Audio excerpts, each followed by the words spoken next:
Fáilte. 1,000 welcomes to Crann, short stories and poetry for August 9th, 2024. I'm Terrance Ó Domhnaill, your village scéalaí, back again this week with more stories and poems from authors around the world. I just have 2 short stories this week. Only 2 because they're a bit longer than the ones I normally read, and I'm still working to keep this podcast around the half an hour range. First is a wonderful young adult story about a young man's struggle with taking care of dragons.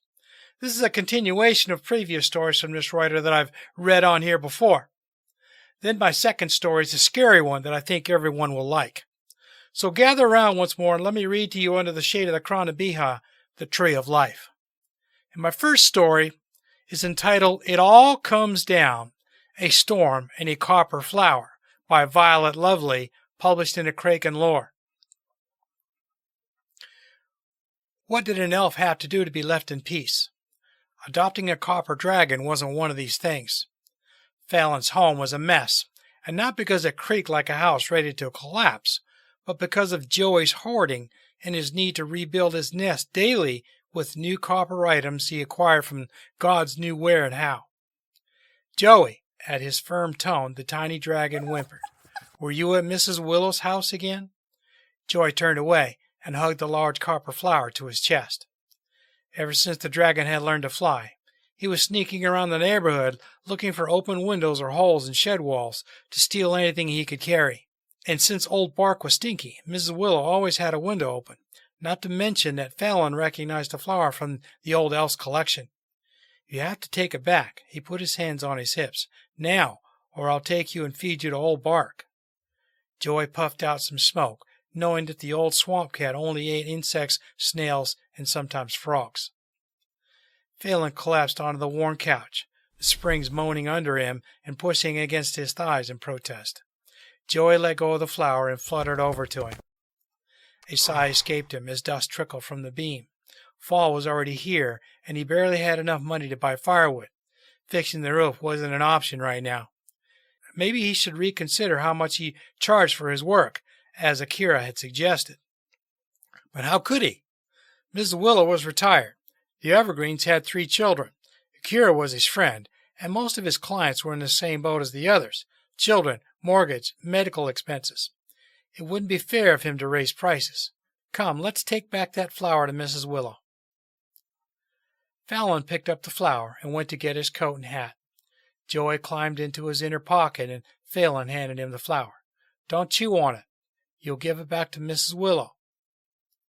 Joey snuggled into the pocket, and Fallon pulled the zipper up on his coat, once again facing the biting wind and the crisp air.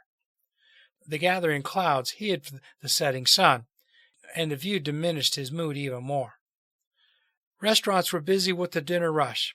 Teenagers walked on the streets, complaining about school and parents. Smaller dragons crossed the road here and there, and Fallon spotted 2 large ones flying at the edge of town, too.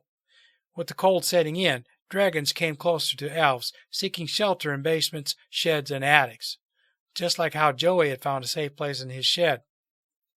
He shivered at the thought of other dragons moving in with him. Joey was cute and fun to have around. Kitty, Akira's dragon, was manageable, cocky, and playful, but that didn't mean Fallon wanted to get familiar with the species even more. 2 was his limit. Who knew the 3rd might eat him? People waved at him as he passed by, and Fallon had no choice but to wear a smile and wave back. Normally he didn't have to pretend, but like the sky, his thoughts were filled with storm clouds this evening too. Nothing a good sleep wouldn't fix. He'd receive payment from the Evergreens tomorrow, and then he'd be able to restock his fridge, and maybe even buy something nice for Joey. When they arrived at the tidy 1-story house, Fallon knocked, then entered, taking his boots off in the hall. Mrs. Willow, it's me, Fallon. The smell of freshly baked cookies lingered under the scent of mud and rot, spiced with the sweet smell of lilies. As always, it twisted his guts, but he'd been working here for years and quickly got over the nausea. Fallon, my dear, come have a cookie. He followed her voice into the kitchen, and the moment he entered, the old elf stuffed a cookie into his face, leaving him no choice but to eat it. Thank you, he muttered, then cleared his throat. I'm deeply sorry, Mrs. Willow, but Joey came by today and borrowed one of your flowers without permission. I promise I'll get him to behave. The old elf glanced at him, looking more amused than upset.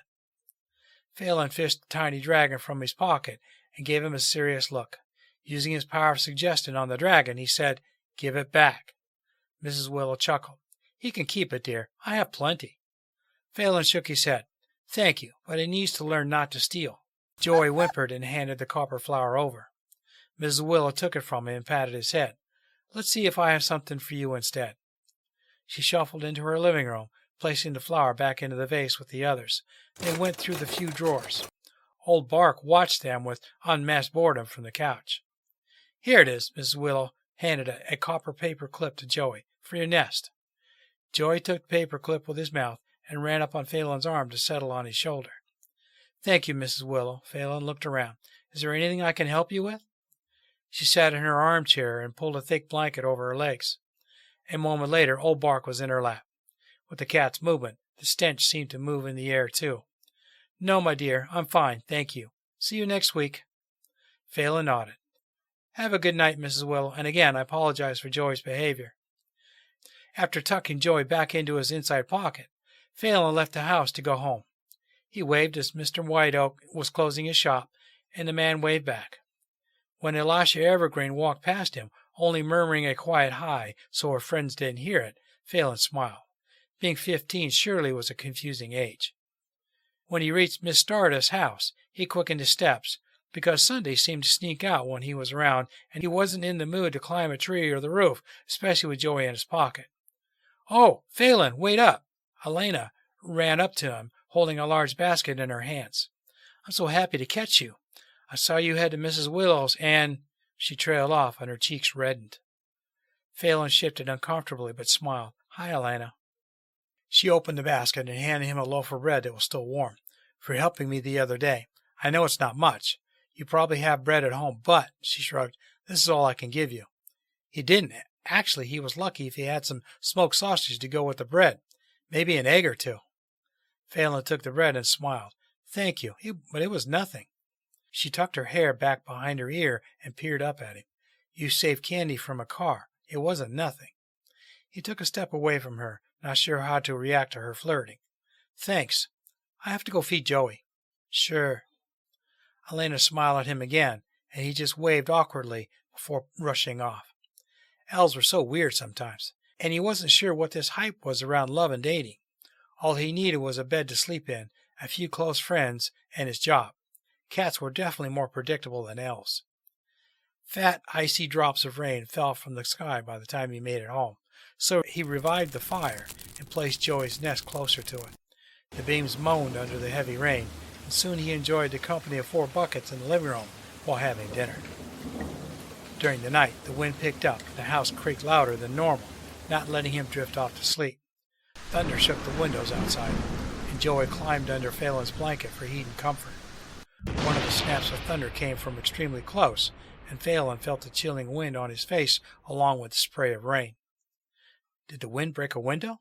Smoke mixed with the smell of rain, and Phelan climbed out of bed to see the damage. The first thing he sensed was the wet floor and the heavy drops of cold water on his face.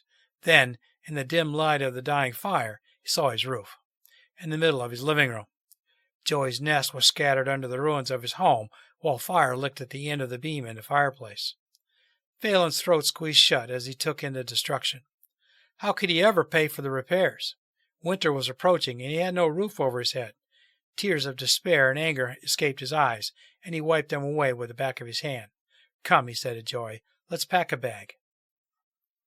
Back in his bedroom, Phelan pulled his travel bag from under the bed and threw a few clothes into it. As he climbed through the living room to get his soaked coat, his mind shut down. There was only the next step and nothing more. Getting Joey into his pocket so he wouldn't get cold. Walking out of the house, he locked the door, even though in the back of his mind he knew it didn't matter. By the time he made it to Akira's house, the storm had passed and the sky lightened as the sun rose. His arm was heavy and his heart ice cold as Phelan lifted his hand to knock. A sleepy swearing and a light growling came from the other side, and the warmth from inside hit Phelan before he saw Akira. "Phelan!" His friend's anger vanished as he took him in. "Come in!" Akira took the bag from him and dragged Phelan inside. Words swirled in Phelan's mind, and he tried to get them out. He tried to at least thank Akira for letting him in, but they didn't come.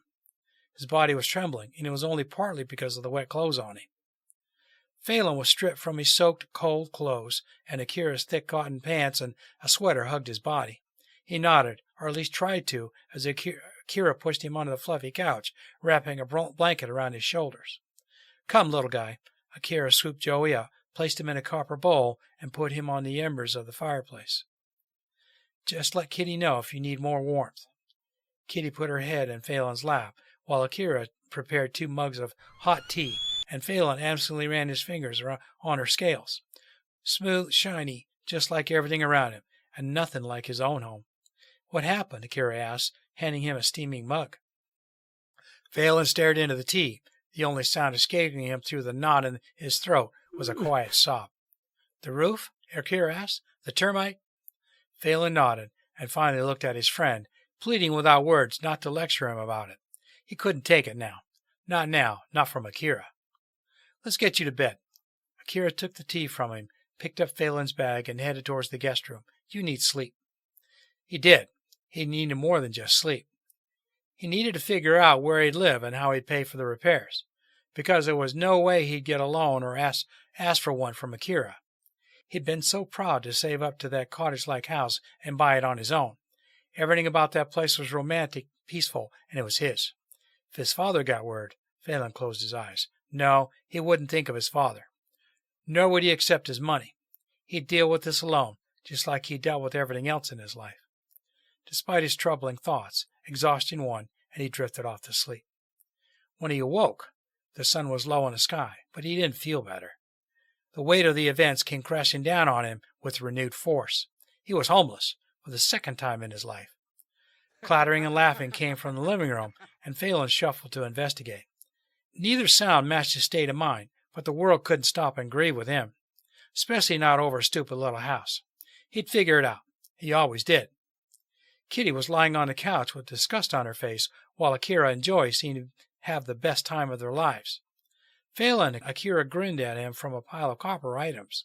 "We're building a new nest." He joined them, and when Joy plopped onto his shoulder, he caressed the dragon. "We went to your house," Akira said. "It's bad, but I collected everything you'll need. More clothes, books, the copper for Joy. Oh, and I have your money from the evergreens. And I fed Gilly and called Mr. Smith that you won't make it today." "Thanks," he whispered, the word heavy on his tongue. "You can stay as long as you need to, Phelan, okay? Take a few days to recover, figure out a plan and all that." "I have to work," he said, absently playing with a copper coin. Akira snorted. "If you insist, but no one will quit on you for taking care of yourself. I need the money." "I won't chain you to the bed, Phelan. I was merely suggesting you take a few days to think things through. People love you. You won't lose your clients." He smiled. "Besides, you're the only cat whisperer in town." Phelan nodded, and then stood and went back into the guest room under the thick blankets. He'd figure things out. In the next week, the weather mocked him.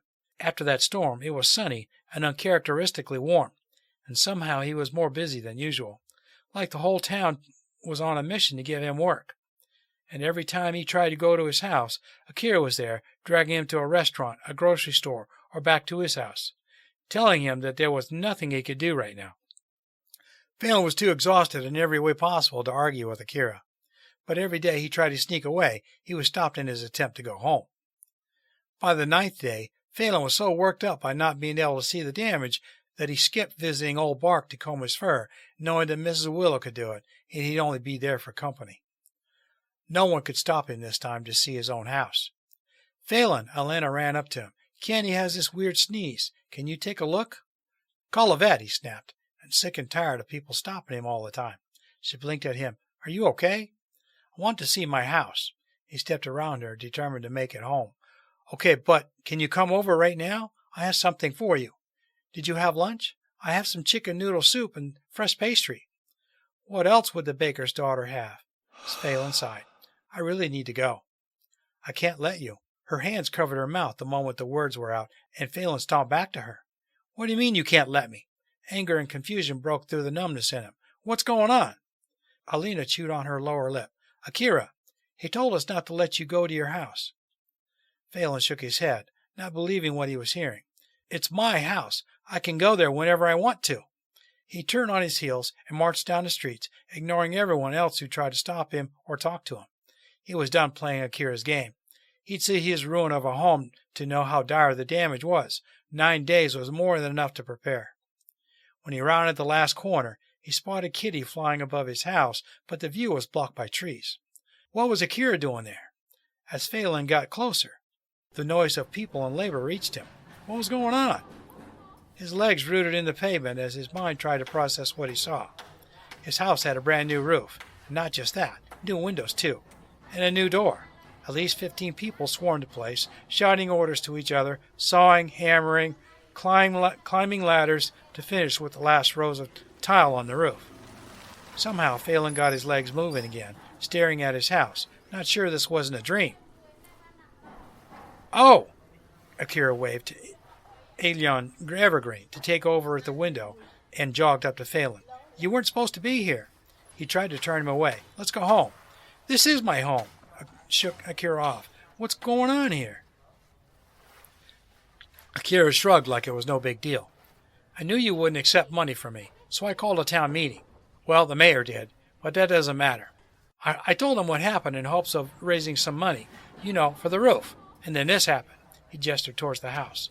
Phelan took a step back, not sure what was going on. "What is this, Akira?" He choked on the words. "Garrick offered to fix your roof," and from there people spoke up, offering to help. In like a few minutes, everyone was heading here to see what they needed to do to fix this place. Phelan searched the roof for the old carpenter, his eyes filling with tears. "I can't pay for this." Akira laughed. "Don't you get it? They're doing it for free. Everyone volunteered to help." He wrapped an arm around Phelan's shoulder. They hated that their favorite cat whisperer lost his home. Phelan stared at Akira. "Free?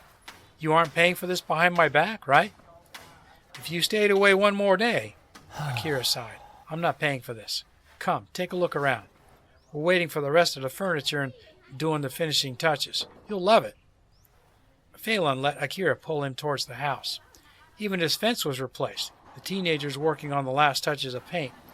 With the help of Niana Evergreen, his garden was cleaned and replanted.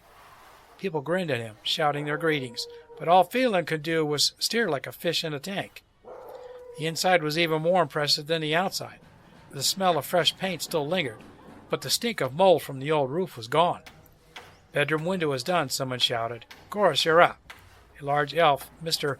Olivares, exited Phelan's bedroom and smiled. "You're a day early. Do you like it?" Phelan nodded, stepped aside as Goris passed him, carrying a paintbrush and a bucket of white paint. His head was spinning as he finally processed what was inside his home.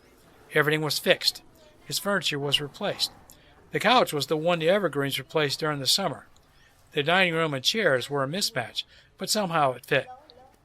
The bookshelves were from the library, the coffee table from Mrs. Willow, and the curtains from Miss Stardust. Tears stung his eyes as he slowly turned around, trying to take in everything. And when he spotted Joey in his new nest, he couldn't keep his emotions under control anymore.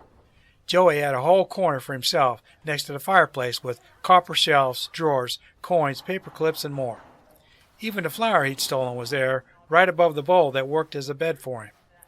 "Joey," Phelan said, fighting with tears, "were you at Mrs. Willow's house again?" Joey reached up and hugged the flower to his chest.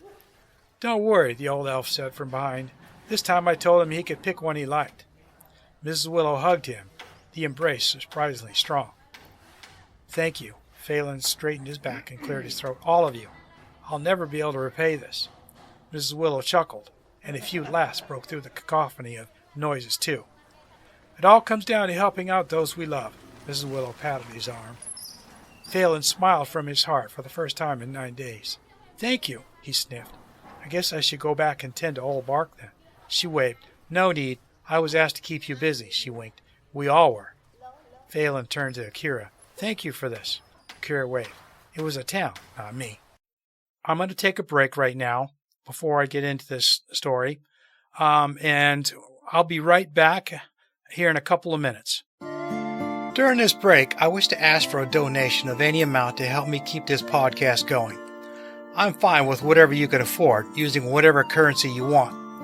I've set up a donation tab on the Crann Stories and Poetry webpage at rss.com and a donation page on my website at www.crannbeatha.com using PayPal for your security. Don't worry about the exchange rates, as PayPal takes care of that for us. If you like this podcast, please like, subscribe, and share it with everyone you know in your social circles, as the writers I showcase in this podcast deserve all the exposure they can get. I created this podcast for them because I love to read their work, and I believe it should be shared with the whole world. Now I want to explain how to find my website. Since this show is audio only, just write down the website name from the podcast image showing here and search for it. Visitors finding the website for the first time will reach the welcome page to learn a little bit about what's inside. You'll see the homepage link at the bottom of the page. Click on it if you wish to enter my world. Once on the homepage, you'll see the menu bar at the top where there are links to the pages in the website. Feel free to look around all you want. If you should happen to buy one of my books, all the better. Thank you for your support.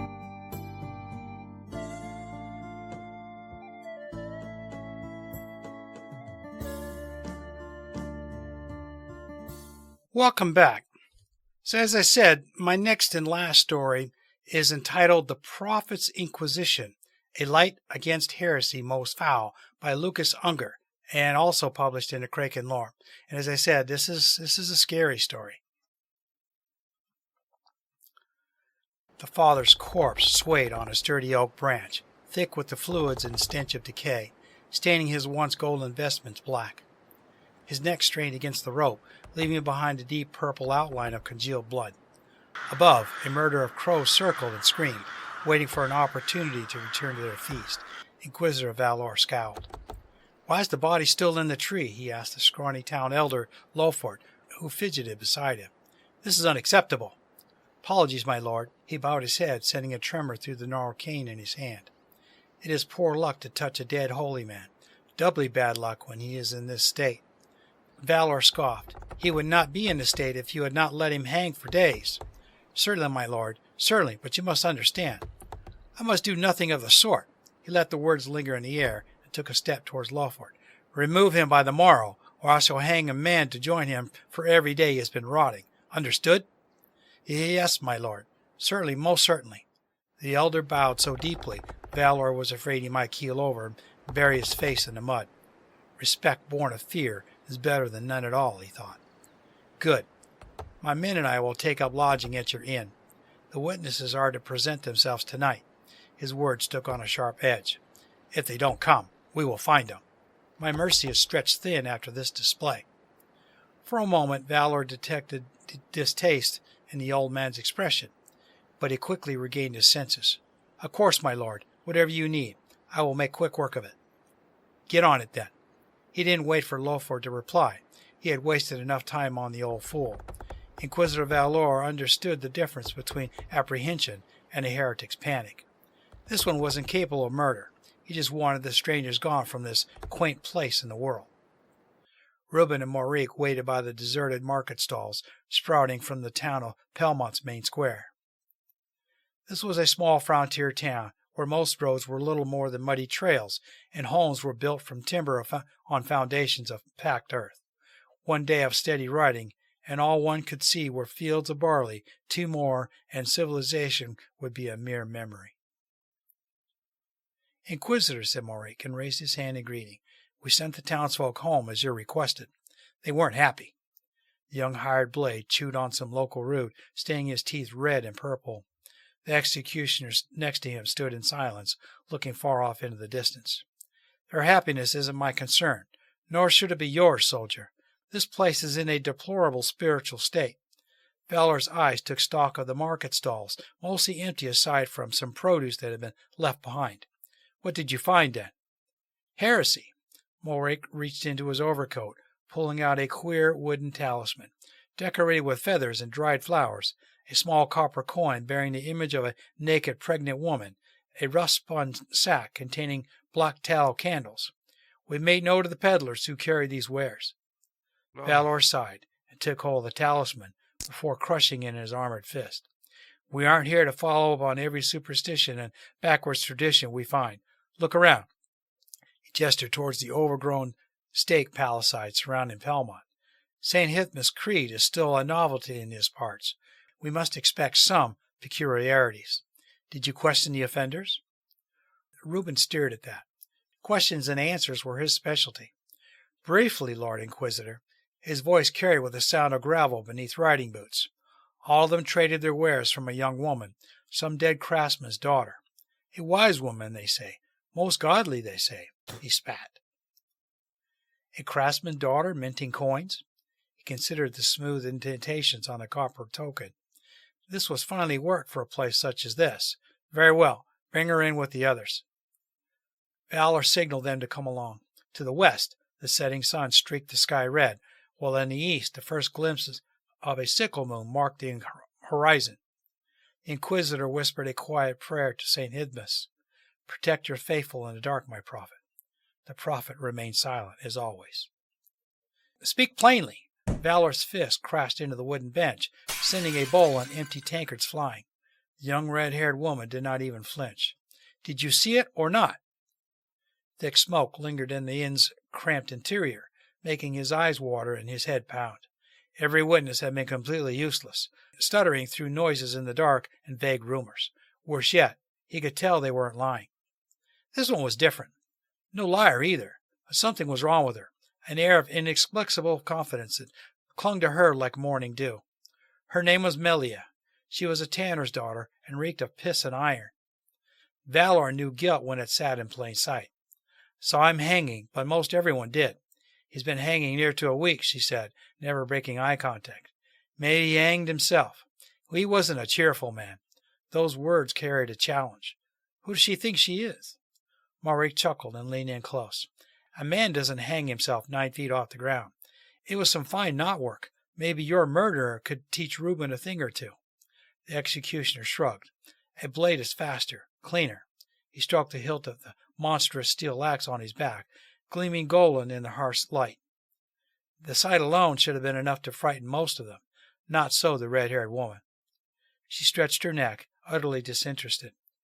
Don't know much about knots, less about hanging a man. He produced the blasphemous coin they had picked up from the market and placed it in front of hers. Its features came to life in the dim light, swaying with every flicker. What about this? I was told you made it. Her features portrayed no hint of doubt or fear, but he could see the familiarity shining in her eyes. Aye, that is my work. What of it? You ask, what of it? The Inquisitor ground his teeth. It is an idol, some dark trinket, an accursed blight in the flight of our prophet. Old magic, muttered Maurice under his breath, pulling his cloak tighter as if seized by a sudden breeze. It's a coin. Brings good luck to women before childbirth. She ran a trim nail over the engraving. Don't know why that should bother your prophet. Valor had enough of this. Then what do you know? He asked, clenching his fists. I will give you one last chance to speak, girl, or Reuben will make you speak. He spat the last words at her. Something flickered in her eyes. Was it mockery, confidence, terror? He couldn't tell, and it frightened him. I know this land, and you should leave while you still have a chance, Lord Inquisitor. Your sword isn't welcome in these parts. St. Hitma's creed demanded patience from his servants, and a keen eye to see his shining light in any soul, but Inquisitor Valor was a fallible man, made from instinct and sinew. His gauntlet crashed into the woman's jaw in a flash of anger, sending her sprawling onto the floor with a spray of blood and broken teeth. I've changed my mind. His voice was cold, far colder than he had expected, but hot blood throbbed in his veins. It's this place, he told himself, only this place. Bring me her head. Beyond the inn, thunder roared and crows screamed into the night. Where would you have her? Asked Reuben, unfazed by the sudden violence, already stepping towards the gasping woman crawling on the floor. Too late to back up. One can't question himself if he seeks respect from those who serve. Outside, let them see what happens to heretics. Deep within his soul, a tiny voice whispered for calm and peace. The Inquisitor consigned the dissenter back to its cell. Most begged for mercy when the executioner came, but not so Melia, the tanner's daughter. The woman snarled like a common beast when Reuben grabbed her by the scruff of her neck. She'll be quiet soon enough, he thought. Oh, how wrong he was. She spat blood in Reuben's face with some whispered curse, and the executioner smirked with dark intent. Valor knew that man never minded when they fought. Then his expression turned to sudden horror. What? A window shattered, and in came a cloud of shapeless feathers and fury. Hundreds of them, cramped together in such close formation that they took on the form of some ancient evil of cackling, dissonant laughter. Reuben was lost from sight, but Valor heard his screams through the butcher's song of crows. He went for his blade, hacking without cause. "My prophet, I beg you." Morig's form crashed past him, knocking the bench to the floor. His face was cut with a dozen rivulets of fresh blood, and the sight put fear into the Inquisitor's heart. "No, never fear. He's running. I ought to remind him of his duty. Outside, anywhere but here." Valor sprang after him, leaving Reuben to his screaming fate. On the edges of his sight, Malia knelt on the floor, still dribbling blood from the corners of her mouth, but otherwise unblemished. Feathers sprouted from her neck, adorning her like a woman crowned. He did not strike her. He did not dare to. Freezing rain whipped his face, and the night produced high-pitched screams as the storm tore through the holes and gaps of the ramshackle town. Lightning ripped open the sky, illuminating Morig's form rushing towards the stables by the eastern gate. "Coward! Duty demands I follow. Only duty, never fear." He tracked his man's footsteps, wincing with every sound as the crows cackled in the distance. By the time Valor caught up with him, he had unbridled his horse and struggled with binding the latches of the saddle. With a firm grip, he seized Morig by the shoulder. "I did not permit you to leave. You are oath-bound." "To hell with your oaths," sneered the mercenary as he turned. Dark red stained his stubbled beard, and one of his eyes was swollen like a fat tick, oozing liquid. "Keep your coin. I can deal with petty tricks and trinkets. But this, accursed magic, foul sorcery, you deal with it, Lord Inquisitor. I order you to stand your ground, coward." Valor screamed the last word in a feeble attempt to hide the tremor in his voice. Morig laughed, a tortured, high-pitched sound reeking of fear. "Stand my ground? You saw that, red-haired witch? I'd be mad to stay. Mad. You ran same as me." I know he startled him. Voices, closer to the town square. Door slamming open and shut. The Inquisitor turned instinctually. "We should." Valor gasped, and his vision splintered. He crashed to the ground before he ever sensed the hot pain radiating from his calf. Grasping for it, he felt the blood bubbling forth where the blade had penetrated, leaving behind torn and shredded muscle all along his leg. The accursed traitor had jumped on his horse, eschewing the convenience of a saddle for a quick escape. "No hard feelings," said Morig, dripping blade buckled to his hips. "Just got a better chance if they're busy is all." He rode off, leaving him to bleed out in the stables. "Not like this, my prophet. Stabbed in the back. I was chosen to fight." The voices were getting closer, but all sounds faded from his ears, as did his sight. He was cold, so very cold. He dreamt of crows, maws filled with filed teeth. The first thing that returned was the pain, far worse than he could have imagined. Other sensations followed, crawling along his skin. The weight of his armor was gone, only his soaked tunic remained, reeking of sweat and iron. His head was burning and pounding, as if he'd been in the sun for far too long. Fever, he realized. Am I dying? Is this how death comes? But no, he was not dead. His body jerked with movement, and he could feel ropes biting into his wrists and ankles, chafed raw from thrashing in his wound sleep. Oh. Inquisitor Valor groaned. For a moment he thought he had gone blind, but soon he felt the suffocating grip of a hood drawn over his face. Every breath was a struggle. He drifted in and out of consciousness, and before long he found himself half standing, half hanging, between arms prodding him forward. His left leg screamed in agony, as if it had been enclosed by hot coils. "Still alive, that one," said one of the men who held him up. "Good, good," said another. He recognized that voice, gnarled and old as it was. "Lofort, old fool, old murderer. What do you say, my lady? Shall he join the others?" "Soon," sang the witch. "Free his eyes." It was a strange thing. Even now he could see her red hair, flowing in endless strands, adorned by a crown of black feathers. Her name was Malia, he knew, and she may have been a tanner's daughter once. What she was now, he could not say. The hood was pulled away, and the glare of a shining sickle moon stung his eyes.